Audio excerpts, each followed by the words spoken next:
Hello and welcome. My name is Fran Stoddard, and you've joined the Community Matters and Citizens Institute on Rural Design webinar on Main Street with LLC with Rick Hauser. He'll offer new insights into a long-standing challenge for towns and small cities, overcoming vacancy and neglect in key downtown locations. Hi, Rick. It's great to have you here. It is great to be here, Fran. Thank you. All right. We'll get to Rick's presentation in just a few minutes or seconds, really. But first, a little business. Community Matters events are brought to you by the Orton Family Foundation and are an ongoing series designed to help people and their communities take charge of their futures.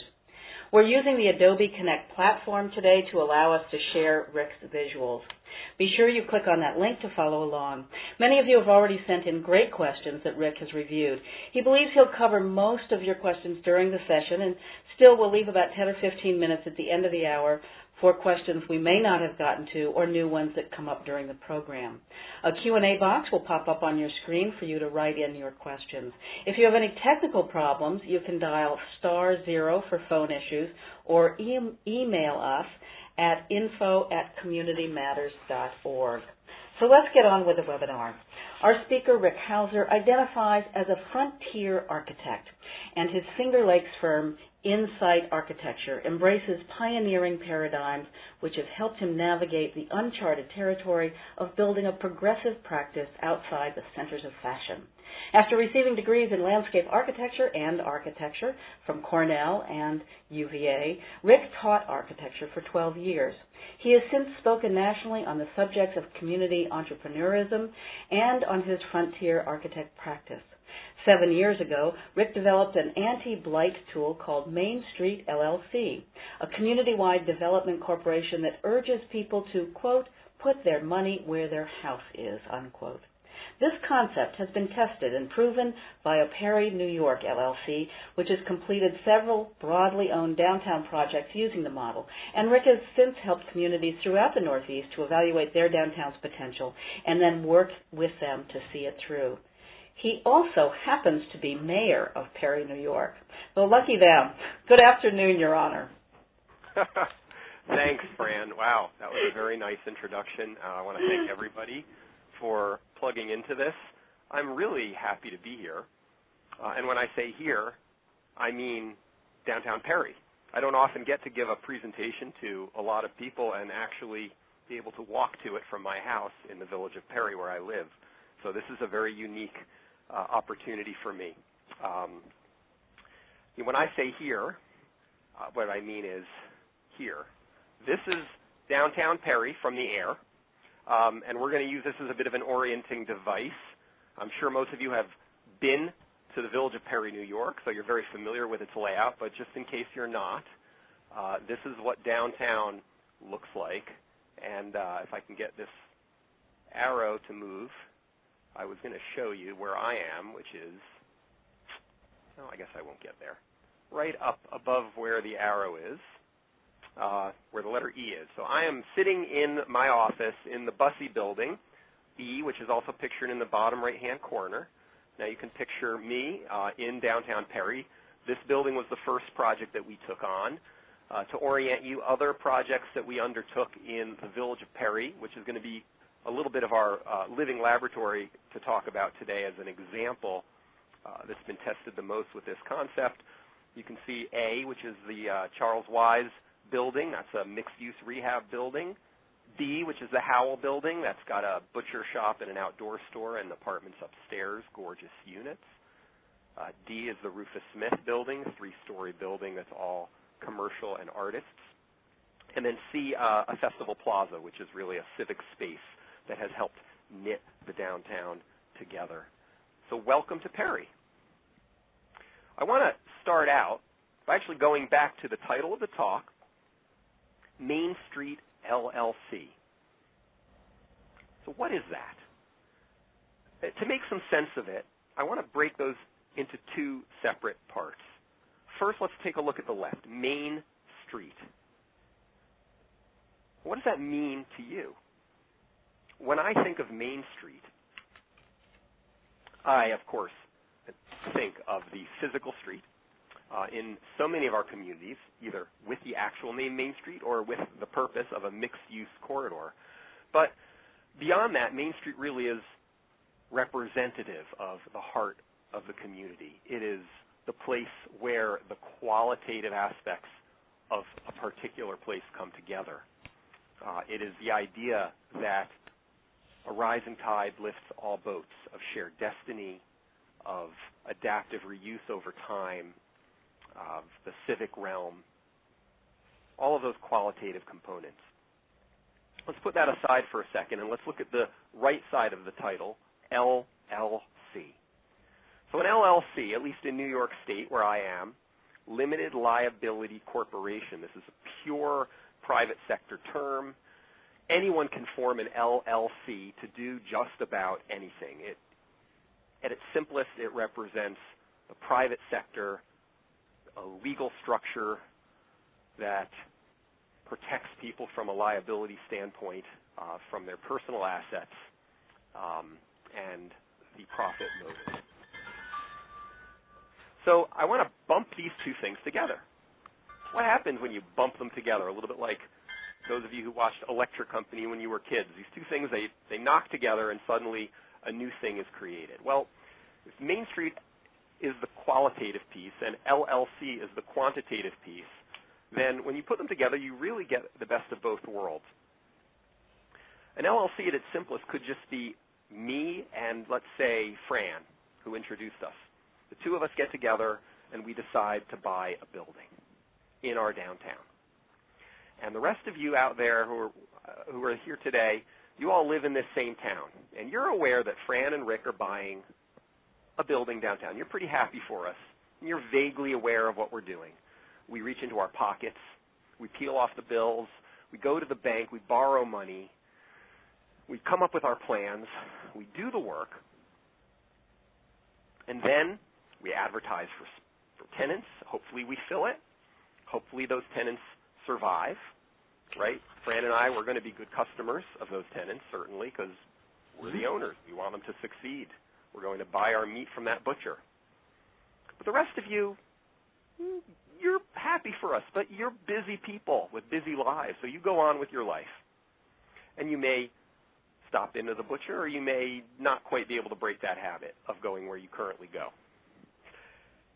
Now, if we make money, great. We pay down our debt. We put the rest into our wallet. If we lose money, we open up our wallets, and we put more money in order to cash flow this while we pay down our debt. That's an LLC at its simplest. Now imagine the same model, but instead of Fran and me, it's Fran and me and all of you. Let's say 35 or 50 or 100 people get together, and we're going to pool our resources. We're going to put in, and this is important, only as much money as we can afford to not see again for a while. That may be $2,500. It may be $25,000. It may be that you're an architect and you can put some in-kind services in for an equity interest in the LLC, or you're an attorney, or you're an accountant, and you can help with some of the upfront work, or a surveyor. Or maybe you're a contractor, you're mechanical, electrical, plumbing, or you're a lumber yard, and you can put a portion of your sales for the drywall in as an in-kind interest.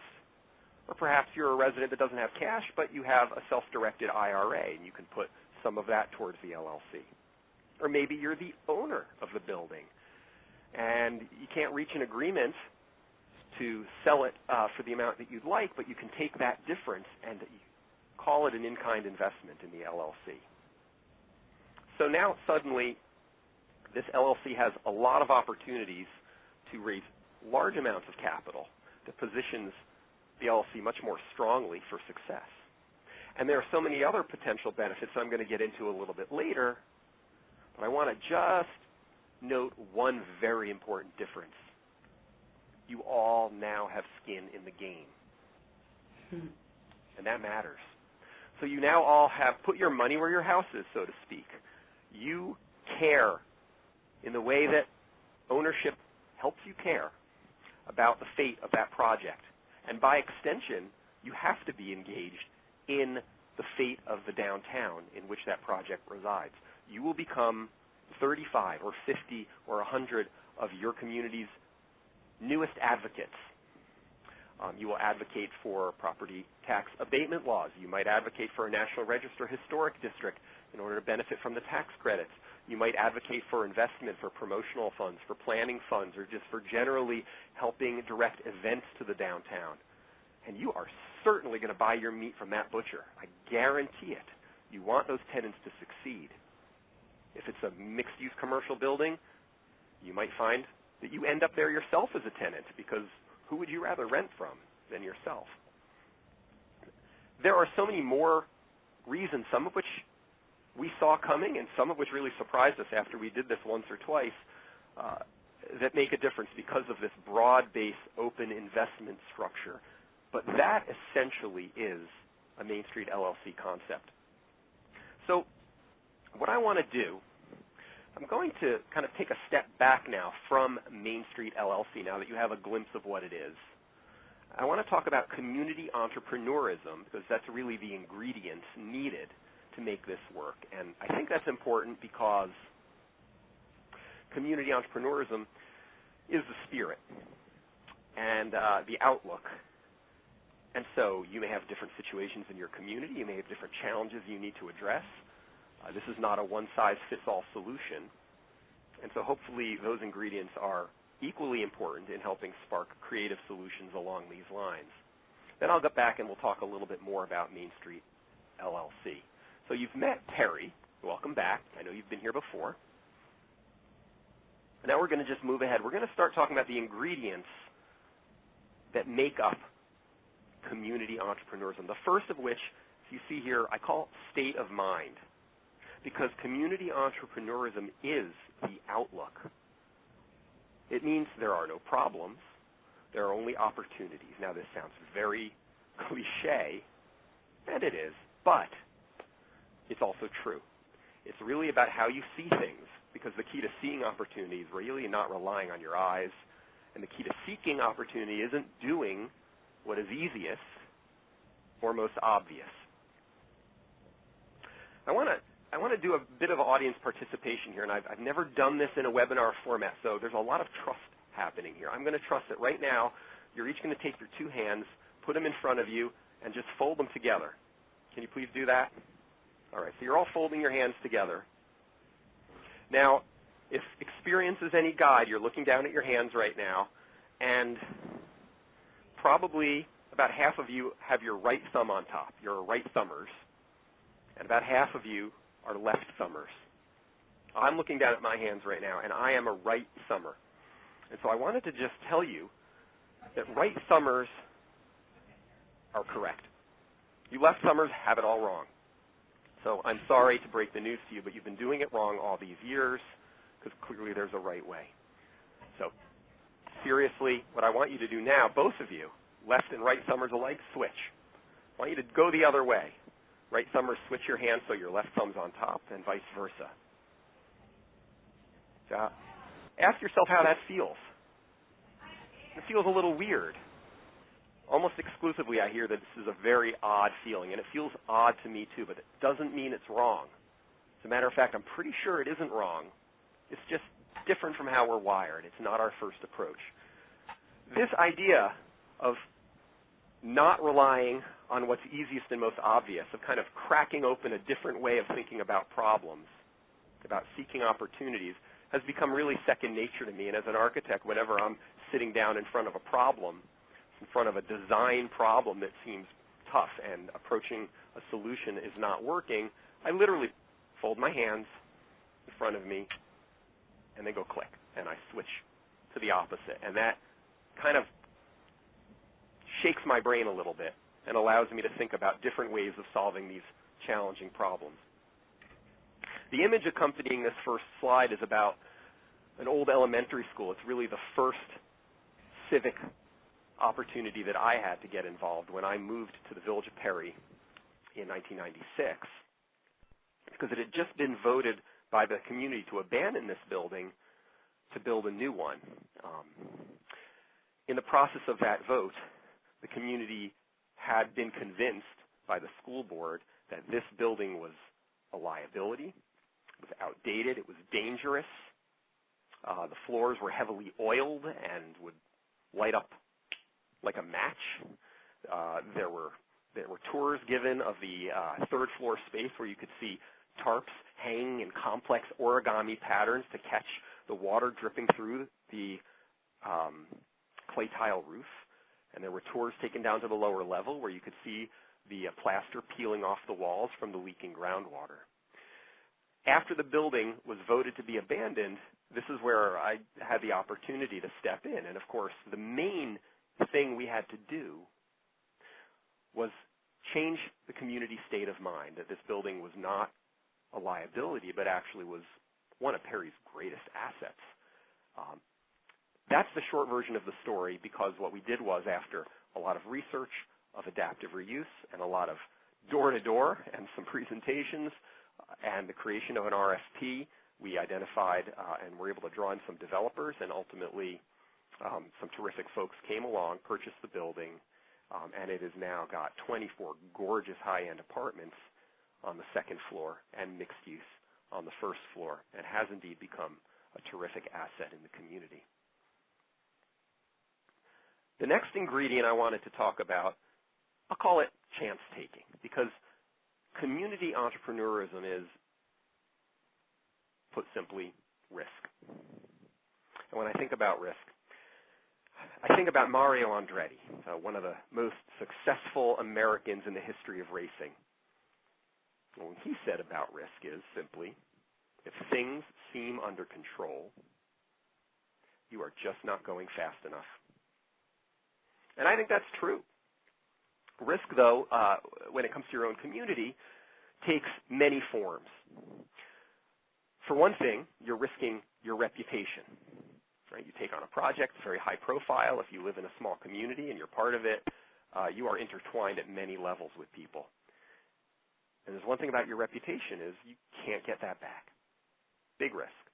You're risking your time. And there's one thing about time. It takes a lot of time to put together something that might succeed, and you never get that time back.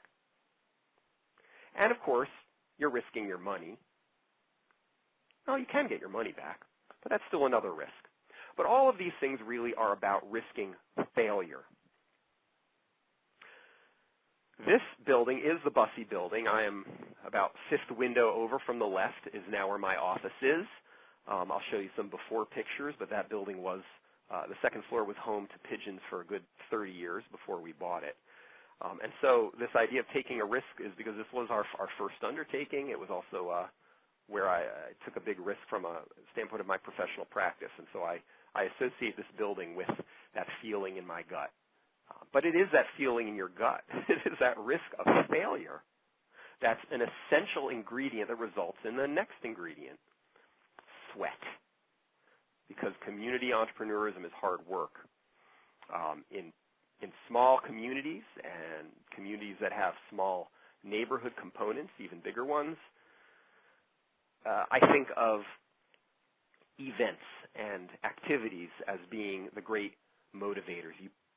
I've been involved in all of these activities that I've tossed up here, their logos on the screen, from a chalk art festival, a farmer's market, the forming of a downtown advocacy coalition called Perry Main Street Association. There's a Silver Lake Trail that we've been working on, and then Last Night Perry, which is a New Year's Eve celebration. All of these things, one learns, and probably many of you that are here today are terrific organizers in your own right. You will know that planning requires a huge amount of energy and sweat, a level of professionalism and scale and quality and uniqueness. It's about leaving nothing to chance, right? It's the logistics, the planning, the details, the marketing, really a full-fledged business plan. For Last Night Perry, I remember this is a New Year's Eve event. I was so nervous nobody would come that on a 10-degree weather throughout the last week of December, I went door to door to about 50% of the households in the village of Perry, imploring people to come.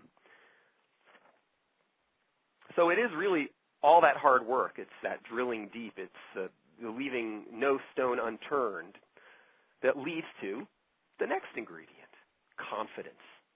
And of course, I hope you're seeing that these ingredients are transferable to what we're really here to talk about. But confidence, community entrepreneurism is, if nothing else, informed optimism. So the example here, this is a look inside my office. You're getting very close to where I'm standing right now. Second floor of the Bussey building. I think of optimism, and I think of the power of optimism. It has to be informed, not blind. You have to know your stuff. That's what I was just talking about in the last few steps. If you do that, that allows you to cope with the other isms. And I think, what are those isms? You're thinking of some right now. One of them is criticism. Absolutely essential. I really think we have to, criticism has a negative rap. We have to start embracing criticism. We need to learn from criticism. You can't balk from it. You can't run away from it. You shouldn't block it out. But you can learn from it without caving into it. I think that's an important distinction. Another ism, skepticism. Now, I think of skepticism as what comes from people who want to support what you're doing, but they don't have the data. You are not going to transform them with numbers, with words, and with a plan. They can only be transformed by doing. But here's the distinction. Once they see that something has succeeded, they will forget or move on from their initial skepticism, and they will become the biggest advocates and the biggest supporters. They want to believe. And that differentiates them from the last ism, cynicism. My definition of a cynic is someone who is vested in your failure. What do you do with cynics? I'd say just smile and ignore. Someone who's vested in your failure is not someone who can be convinced by action or by words. They are pulling for you to go down big time. Synergy, overused word, but really community entrepreneurism is all about identifying synergies. In this case, it's how seemingly unrelated variables work together, right, towards a dynamic solution. So here's an old image of the farmers market and chalk art festival. When the chalk art festival was started, it started at the location of the farmers market, and then it grew too big, and it became its own event in a different part of the downtown. So now we had a farmers market every Saturday. Off of that armature, we built a chalk art festival. We moved that down, and on that armature, we created an event called Taste of Summer, bringing in restaurants and breweries from around the region. That ended up getting its own place and draws its own number of people. And around that armature was built an event called Tour de Paris, spelled P-E-R-R-Y, if you thought that this was a French accent I had. The Tour de Paris is a bicycle rally that goes around beautiful Silver Lake, the unknown Finger Lake on the west end of the Finger Lake region, and down into Letchworth State Park, Grand Canyon of the East. And that, as you can imagine from my description, has drawn many bicycle enthusiasts who all, when they're done with their morning race, end at the Chalk Art Festival, after which they go to their Taste of Summer and have their delicious lunch, pick up their goods from the farmers market. It's really been interesting to see this synergy, and how that works with events is, of course, how it works with downtowns. You can't be doing just one thing. These things need multiple goals. They need to connect to other things. Just like building renovation is not going to succeed on its own. It needs to be linked to all sorts of other community initiatives, which are probably another talk in and of themselves. We have coalition building as another ingredient. I'm going to bypass that for time's sake. It simply means to me forging alliances with people you may not otherwise get along with.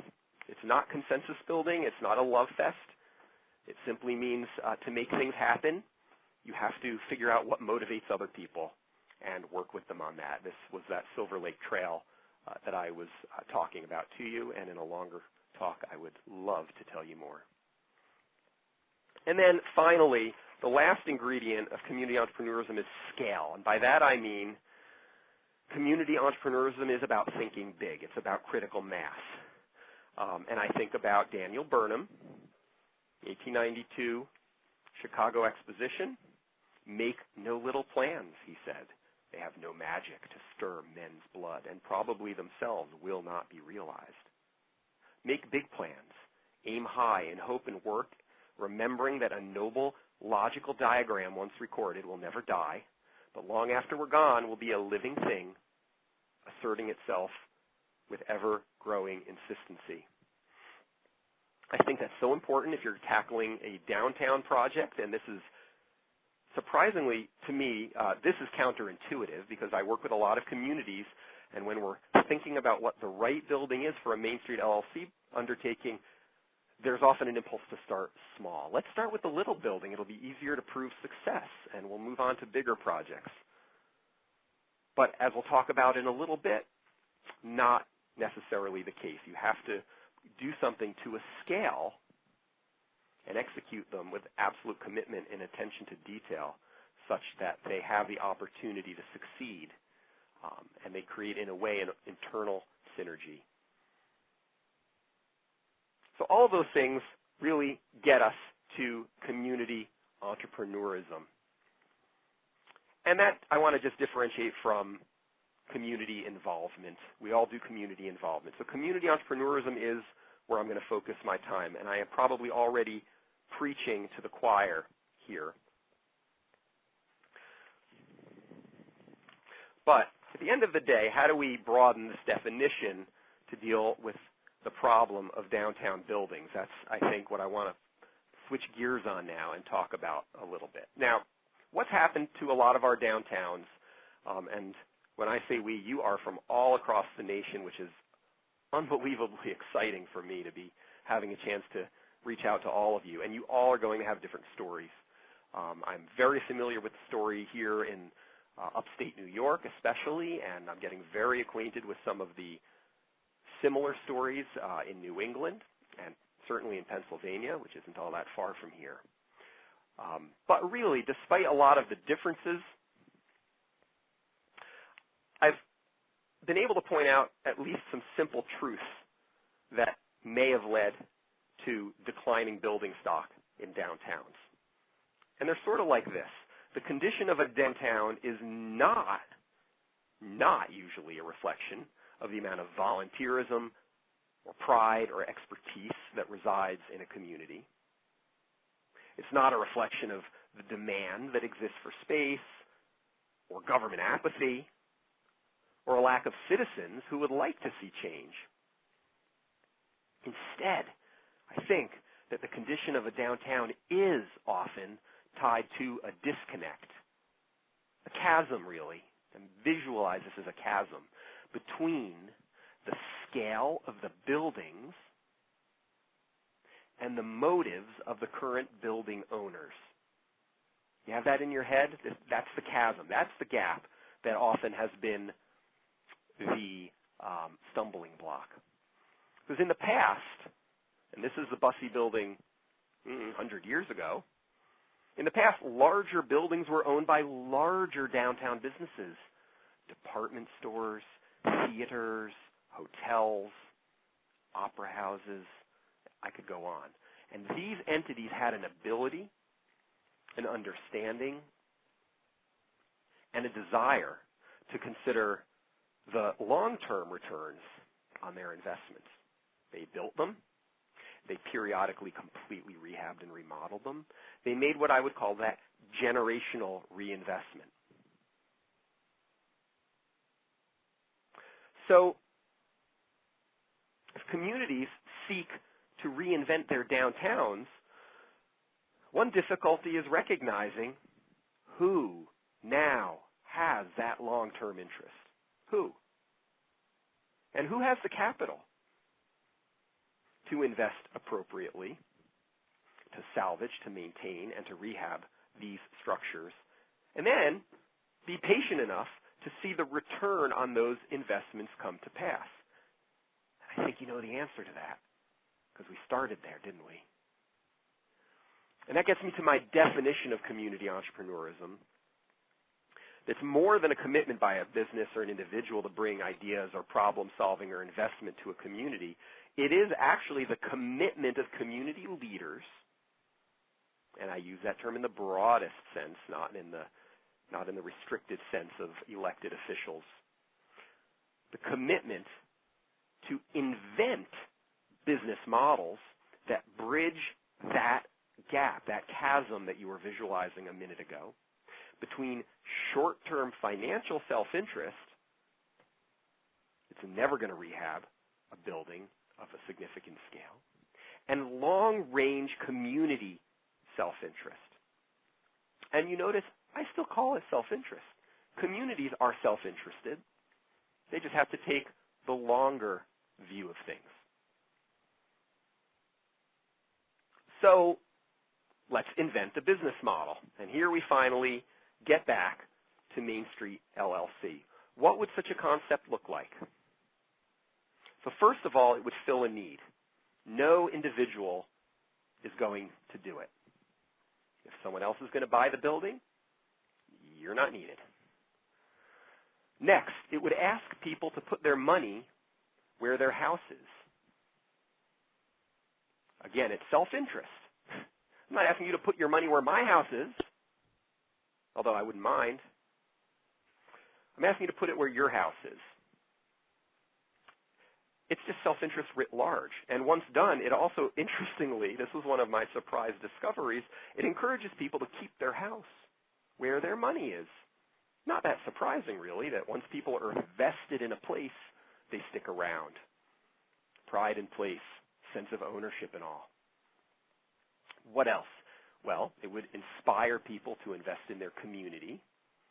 So it's a qualitative and a quantitative argument, and it's linked to a larger vision. It would create community cheerleaders. That was all of you in my example at the beginning. In other words, it really can't be 5 people who just decide to pool their money. That's great, and that can work. That's an LLC. But in this case, it needs to be broad-based enough to create a sense of ownership in downtown among many citizens who become downtown's newest advocates. I've been to so many communities where really there's 8 or 12 or 15 owners of pretty much all of downtown. Now imagine you create a Main Street LLC with 30 owners. You've doubled or tripled or quadrupled the number of stakeholders in the downtown conversation. It's a game changer. It really is. It creates a proactive network for the next opportunity. And this is a great surprise to me, but it's so important. In other words, such a group once founded would be able to move quickly to rehab an anchor property if a grant or an auction or a fire sale or a death or a business inquiry presented itself. Does that make sense? I've seen this happen where a building comes up for auction and there's no one poised to bid on it. So someone bids on it, $5,000, sold, which is great for that person who just bought it for $5,000, but with one problem. They only had $5,000. So now you've lost that building for an entire generation. A Main Street LLC, once formed, once poised with people that have already cracked open their wallet, with or without a target, is ready to move quickly when that opportunity arises, and you lose that building and that opportunity. It creates a compelling narrative, and then it would also create success on the ground. Remember that? It neutralizes that lingering skepticism about opportunities, about supply and demand. And finally, it would spread the risk. Once that risk has been minimized and the qualitative benefits are enumerated, because remember, I'm the anti-salesman when I talk to people about Main Street LLCs. I say, don't expect to see this money for a while. This is not about getting distributions. We often do work with tax credits, and so people can see 30, 40, 50, 60% of their original investment returned to them at the conclusion of construction if the project is done right, if it's a contributing member of a historic district, if you live in the right states that will match that. But once you do that, you really need to be patient. This building's got a cash flow while the debt's paid down. You've only put in as much as you can afford to not see again for a while, so you're not expecting to see anything back from this. And that mindset, the fact that your payback over those 15 or 20 years, your return on investment is being part of a healthier community, stimulating, of being the problem, of being the solution to the problem. If you've ever been the person that has said, I wish someone would do something about that building, and now you're doing something about that building, and you get to potentially host a business that you can be a patron of. And so the qualitative ROI is an important piece here. So this was the program around which we designed a solution to bridge that gap that was stifling downtown reinvestment. And I want to talk about, there are a few questions that tend to come up. I call them the 4 paradoxes. So I think of paradox as something that is not what it appears to be.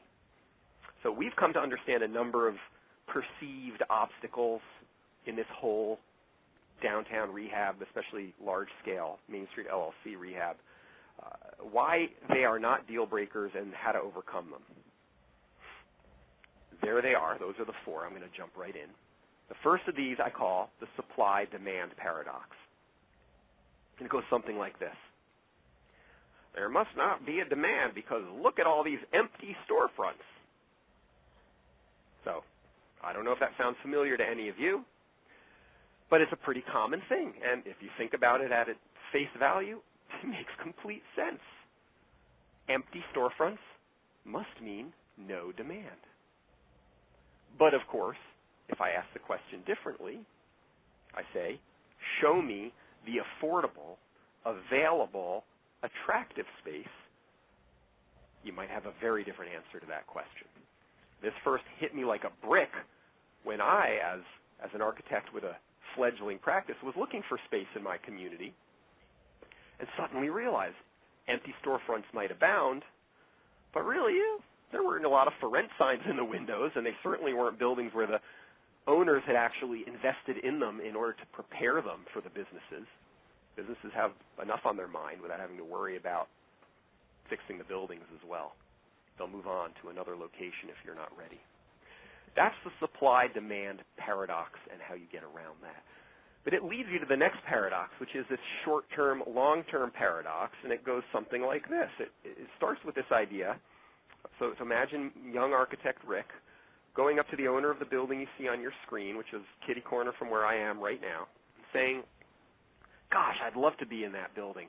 Would you rent me that corner space on the first floor? This is, of course, after I track down the owner, since there was no for rent sign. I find him, and I go to his house, and I ask him, and he says, sure, I'll rent it to you for $500 a month. And I say, great. Would you mind fixing the boarded-up window?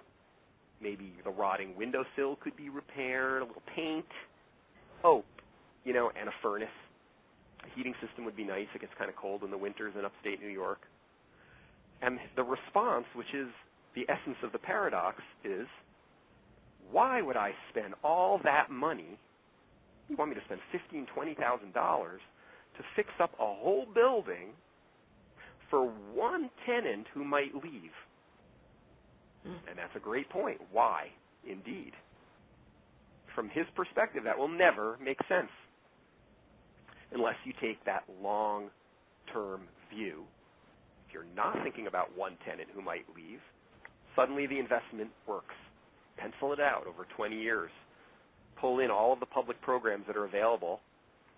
Draw your community into the conversation to raise capital and build that advocacy group, and suddenly that paradox dissolves. The third paradox is that scale paradox. And here's 2 buildings, interestingly. One you can see of the Rufus Smith building, we call it at the top, 12,600 square feet. At the bottom, a block and a half away, is Frank's Electric, which was for sale not long after, which conveniently is 1/10 the size of the Rufus Smith building. And the paradox goes something like this. Those big buildings, they're too expensive to fix up. They cost more to buy, and they cost more to rehab. Well, that's true, isn't it? But as you're thinking, I can hear you thinking, even though I can't hear your voice, they cost less to buy and less to rehab on a per square foot basis. And if you're going to take a building and rehab it, that's really all you should be looking at, cost per square foot of leasable space. You can imagine, if the lower building is selling for $30,000 and the upper building selling for $100,000, which of these is a better deal per square foot? And if you've been involved in construction, you'll know the cost to rehab 12,000 square feet is going to be much less on a per square foot basis, just due to the efficiencies of scale. And then, of course, the other critique related to this is that big buildings are harder to fill as they require multiple tenants or mixed uses. And that's true too. But I hear your mind whirring, and I think I just heard somebody think the answer to this, which is, of course, once they're full, they're easier to keep stable because they have multiple tenants and mixed uses. And, hey, that provides stability and a hedge against the fate of any one individual tenant, like Frank's Electric. The last paradox, not really a paradox, it's really a process. I call it, though, the chicken and egg paradox, although I really don't think that chick came from that egg. And it goes something like this. You can see it in this diagram. You need the money to buy and renovate the building, but you need the tenant commitments to secure the money. But you need to complete the purchase and do the renovations to attract the tenants. And back to the top. So how do you do that? And my best response is really to, again, go right back to the diagram, because this process is not a linear process. It is really much more like a flywheel, building speed over time and creating that momentum and what I think of as a sense of inevitability for the success of the project. So without going into greater detail, just from a time perspective, I'm going to leave it at that. Right? You talk to a potential tenant, you run over to the bank, you get a preliminary commitment where they give you some parameters, you run to some investors, you get them on board, you go back to the tenant, you get a commitment. You go to the bank, you get a commitment. You go to the investors, you get a commitment. You start the construction, you get more tenants, you get more investors, and so on. Just imagine, as I'm talking, I'm running in a big circle, following all those arrows around and around. It's exhausting, but it works. It's just not a straight line from buy building, fix building, rent building. It does not work that way. All right. So as we get to the home stretch here, how much time do I have, Fran? We have between 15 and 20 minutes left, and I'd love to get to some of these questions. I think you've covered some of them. But, do you want to sum up, and we'll get to some of these questions? I'm going to sum up. I will sum up in 3 minutes. How does that sound? Okay. Great. Okay. I want, because these questions come up, which is that this process doesn't exist in a vacuum, and so I wanted to put together a really quick timeline here. You saw that old school, so here's where that fits into the timeline. I talked about the farmers market, so now we're getting people out of their cars, thinking of downtown as a destination again. That happened. 2005 becomes a year in which a lot of things happen. You start to corral the community with a downtown advocacy group. We form the first Main Street LLC. We buy the first building, Bussey Block. You can see new jobs, which means new people downtown supporting new businesses. You've proven the model. Right? The Bussey Block is, in a way, the precedent for success. There it is in its state when we bought it. And, of course, here it is with an amazing anchor bookstore, cafe business on the first floor and professional offices upstairs. It was rented 100% even before we finished the build-out.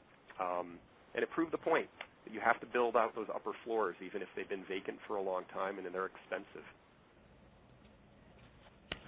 We kept going. Chalk Art Festival I mentioned, right? That draws people downtown. Recreation Corridor, that draws people through downtown. Take on the next project, big project, lots of new jobs, lots of new commercial spaces, mixed use, artists. There it was before.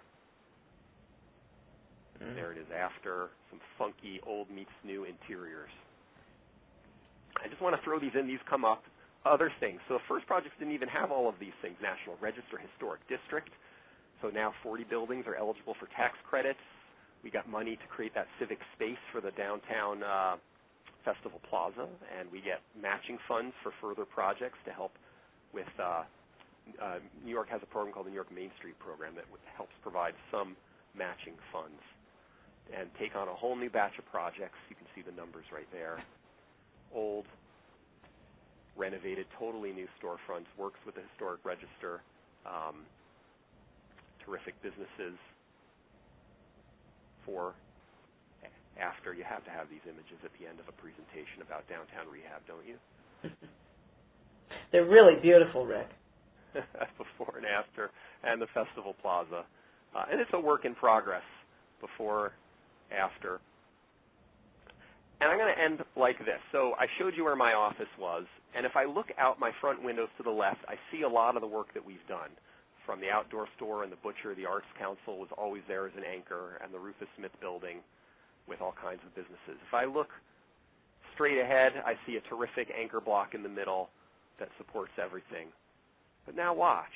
If I look to the right, I say, we've gone a long way, but we still have a lot of work to do.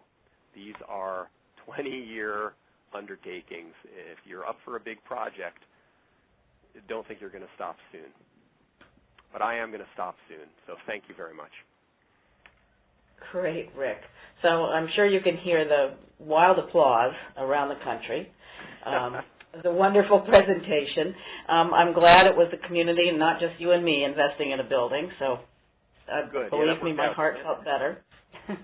You know, what a number of people have been particularly interested in is kind of the structure of the LLC, you know, in terms of governance and membership. One person gets into a lot of detail about this question. I'm going to read it to you. Evan from Virginia said, other states have been have seen successful examples of co-op real estate development groups that provide tax exemptions because of their community revitalization focus. In Virginia, we do not have tax exemptions for co-ops of this kind. I was curious what kinds of benefits or returns were provided to members or investors in your for-profit model, and how was it set up to allow for maximum inclusion of the community and really made it worthwhile for people to invest.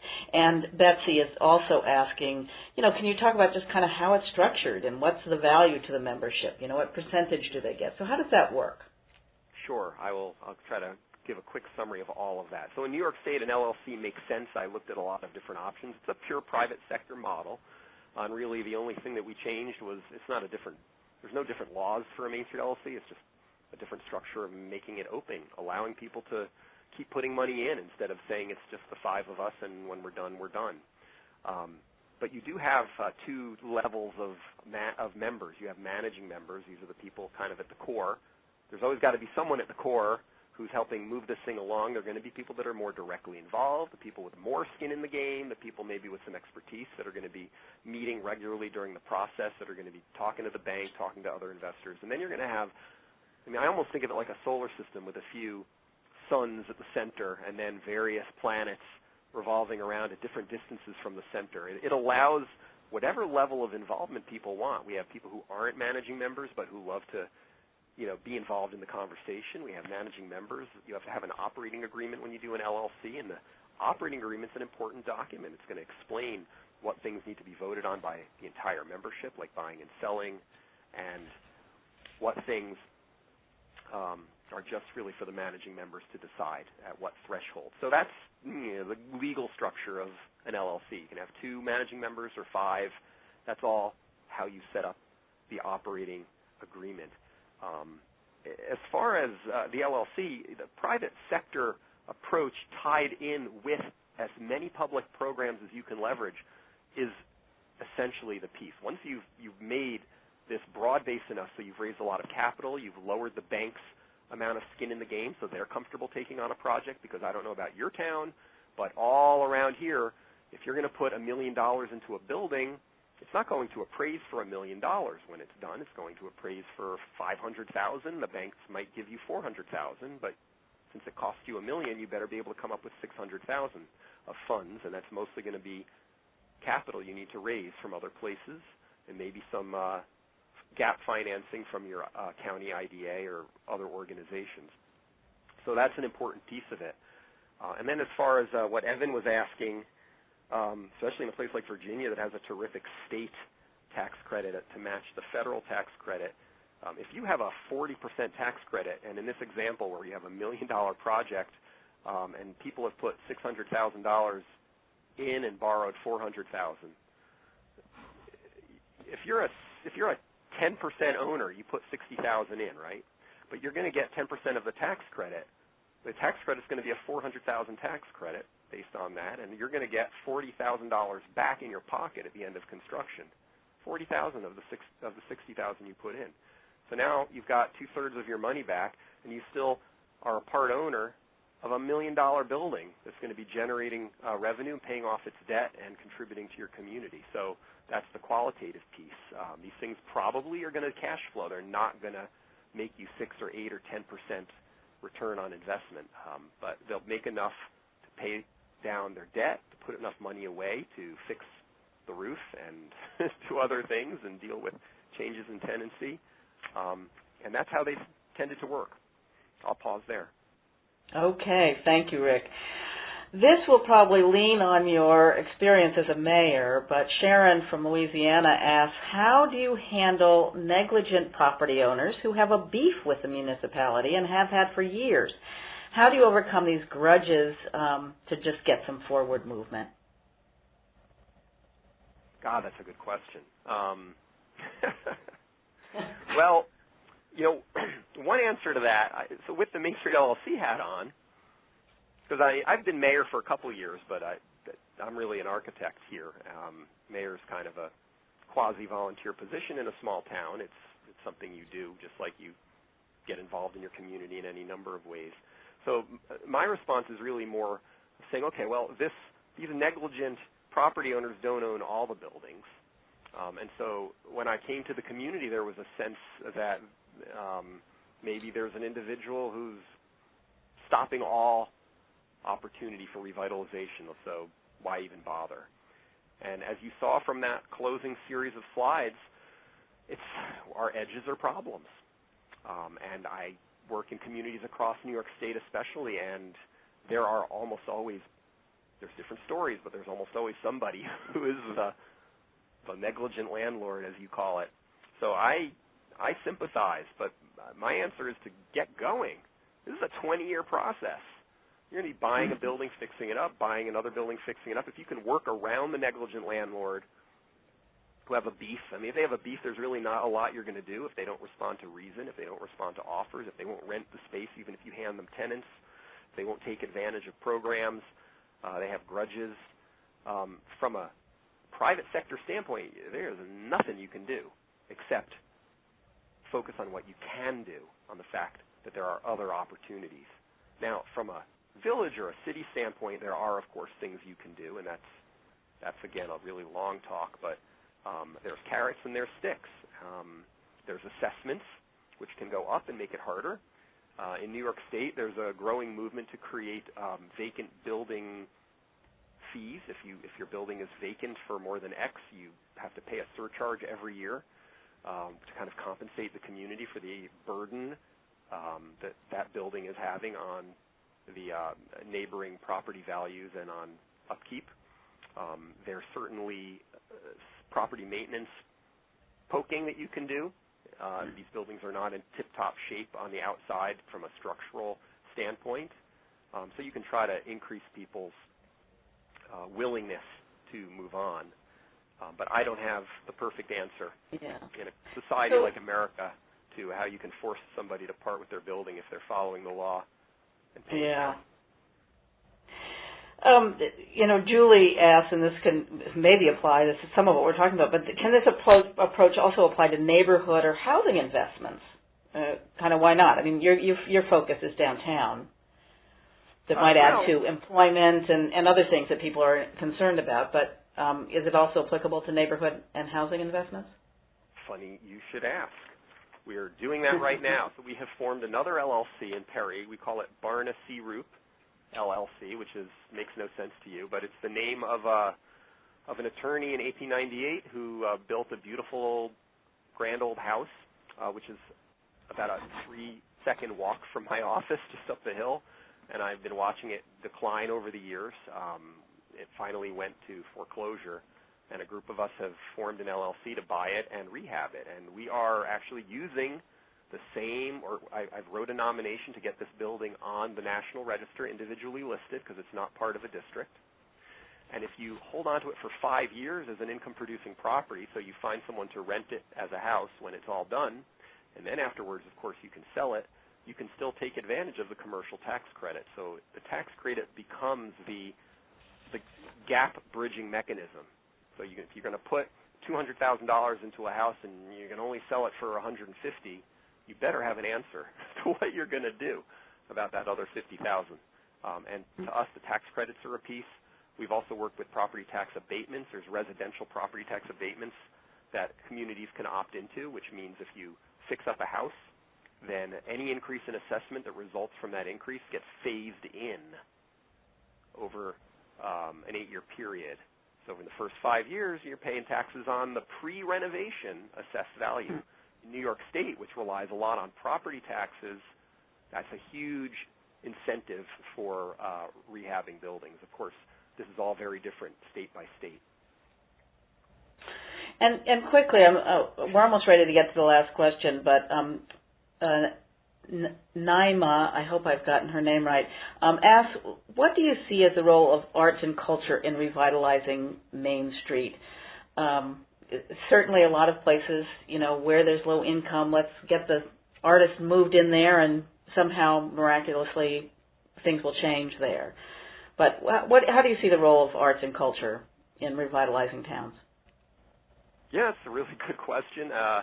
One of the initiatives happening right now in the county where we're in is a pretty multi-pronged effort to attract artists to 2 or 3 of our key villages, including Perry, by establishing some serious incentive programs, rent subsidy type programs, and really developing that critical mass of artists. We have a core group of artists that kind of took that 2nd and 3rd floor of some of those buildings that I showed you. They are kind of the core. You always need a core. In Perry, there's the Arts Council. And I hope that through the lecture and the conversation we had, I was able to share the role that arts and culture has had in breathing life into the downtown as a whole. You saw, the farmers market is not a place for produce alone. There's live music every week. There have been artist demonstrations and the craft demonstrations. We have a chalk art festival, which is amazing temporal art that people love to see because they know it's going to be gone the next day. That's a big piece of this. There's the culinary arts that we celebrate through the Taste of Summer event, and there are several other components I could get into, but I think arts and culture has to be part of the solution. Not the whole solution, but an essential piece of it to create a high quality of life. Because, again, you have these upper floor apartments, and when I advertise them, you can bet that I'm selling downtown Perry as a place with a high quality of life that involves culture and the arts. So our last question, kind of what can folks do right off the bat? And I see that some people say, what can government employees do to inspire the public and business owners? Another person said, our Main Street program got a lot of places up and running, but there's still vacant buildings. What can these folks that are ready to jump in do next week to get started? Well, from a government standpoint, one of the things that can be done is so many of the tools that I touched on. It takes a while to get them going. National Register Historic Districts, these could be written by me. I could go into your town, you people out there. I could go into your town and I could write a National Register nomination for a historic district. The government does not need to be involved in that process. Someone just needs to sponsor it. Someone needs to pay for it to be done, and then all of the owners within the boundaries are going to need to ultimately not object to the district, which they shouldn't once they understand that it doesn't actually impinge on what you can do to your building unless you want money. But my point is, I work with a lot of communities where that is something the government does. The government brings us or another professional in, and we actually will write the nomination for the district, which positions all the buildings that are contributing members of that district to be eligible for the tax credits. The government can look into various property tax abatement programs in communities that rely on property taxes.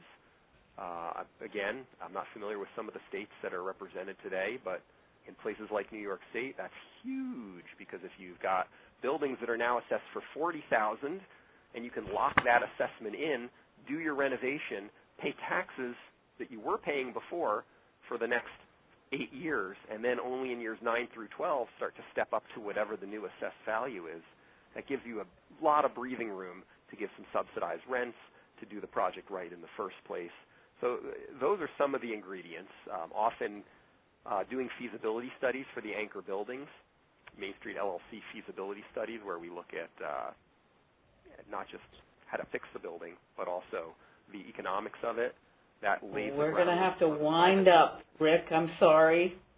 No, that's perfect. That was my end of sentence. Okay. This is terrific and very powerful stuff that you've been doing. On behalf of the Orton Family Foundation and our participants, thank you so much for this presentation, Rick. Absolutely. Thank you so much for inviting me. I had a lot of fun. I feel like I'm virtually connected to all of you. Awesome. So we hope that you'll check out the survey, do that. I have a couple of quick announcements for events coming up, so stick with us for 30 seconds here. A recording of this webinar will be emailed to you and also made available at our website, www.communitymatters.org. We hope you do click on the survey on your screen and let us know how we're doing. You should also go and check out at communitymatters.org Caitlin Davison's blog on Saving Main Street, 11 Ideas for Spurring Investment in Downtown Businesses. If you haven't checked that out and you love this call, that will just add some more terrific information for you. And we hope you join us next time. The Orton Family Foundation has another event coming up later this month. On May 28th, Foundation staff will present a training on getting started and laying the groundwork for community heart and soul. That's Orton's field-tested approach to strengthening communities. And our next Community Matters event is June 11th. It's a conference call on Citizen Planning Academies. Citizen Planning Academies are community education programs that build local leadership, increase awareness, and broaden involvement in community planning. Our guest speakers, Wayne Senville, publisher and editor of PlannersWeb.com, will be there, and Leanna Lawson, chairperson of the Rockingham County Citizens Academy, and Kathleen Osher, Executive Director of Transit Alliance, will join Community Matters to share ideas and tips for starting a Citizen Academy in your community. Thanks again to the Orton Family Foundation folks who run the back room so well and make these sessions possible. All the best to all of you and to your communities. For the Orton Family Foundation, I'm Fran Stoddard. See you next time. Bye-bye.